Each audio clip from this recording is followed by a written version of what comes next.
Hello అండి, అందరికీ నమస్కారం. నేను మీ కట్టా కార్తీక్. హైదరాబాద్ జూబ్లీహిల్స్‌లో ఒక విచిత్రకరమైన పరిస్థితి నడుస్తూ ఉంది. ఎన్నికల్లో డబ్బులు పంచిన పార్టీలు డబ్బులు తీసుకొని కూడా ఓటు వేయని ఓటర్ల దగ్గరికి వెళ్ళి డబ్బులు తిరిగి ఇచ్చేయండి అని అడుగుతున్నారట. మీరు డబ్బులు తీసుకున్నారు, ఓటే లేదు, డబ్బులు తిరిగి ఇచ్చేయండి అని అడుగుతున్నారట. శ్రీనగర్‌లో ఒక అపార్ట్మెంట్ అసోసియేషన్ మీటింగ్ అయ్యి డబ్బులు తీసుకొని ఎవరైతే పోలింగ్‌కి వెళ్ళలేదో, ఓటు వేయలేదో వాళ్ళంతా డబ్బులు అపార్ట్మెంట్ అసోసియేషన్ తిరిగి ఇచ్చేయాలి, అపార్ట్మెంట్ అవసరాల కోసం ఆ డబ్బులు వాడుకుందామని తీర్మానం చేసుకున్నారట. అలాగే బస్తీల్లో రోడ్లకో, డ్రైనేజ్కో, ఇతర చిన్న చిన్న అవసరాలకో, క్లీనింగ్కో ఆ డబ్బులు పనికొస్తే ఎవరైతే డబ్బులు తీసుకొని ఓటు వేయటానికి వెళ్ళలేదో ఆ డబ్బులు తిరిగి ఇచ్చేయాలని ఆ కాలనీ బస్తీ పెద్దలు డబ్బులు వసూలు చేసే పనిలో పడ్డారట. అన్ని రాజకీయ పార్టీల కార్యకర్తలు, బూత్ స్థాయి నాయకులు కూడా ఎవరెవరికి డబ్బులు పంచాం, ఎవరెవరు ఓటేయలేదు చెక్ చేసుకొని ఆయా పార్టీలు సంయుక్తంగా, పార్టీలకు అతీతంగా కూడా ఆ బస్తీ అభివృద్ధికి పనికి వస్తే ఆ డబ్బులు వసూలు చేసుకుందాం అని చెప్పేసి డబ్బులు వసూలు చేసే పనిలో పడ్డాయట. డబ్బులు పంచడం నేరం, డబ్బులు తీసుకోవటం నేరం, తిరిగి ఆ డబ్బులు ఇవ్వమని అడగటం కొంత విచిత్రంగా అనిపిస్తూ ఉంది.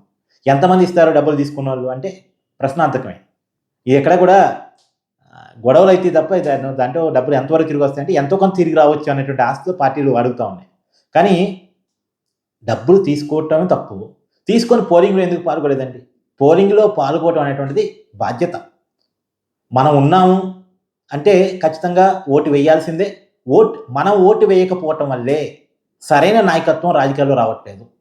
రాజకీయాల్లో మంచి గెలవకపోవటానికి కారణం మనం బాధ్యతగా లేకపోవటం, డబ్బులు తీసుకొని లేదా వేరే వాటికి లొంగిపోయి ఓటు వేయటం, భావోద్వేగాలకి లొంగిపోయి ఓటు వేయటం, మంచి చెడు తెలుసుకోకుండా మనం ప్రవర్తించడం వల్లే రాజకీయాల్లో మంచి ఉండట్లేదు.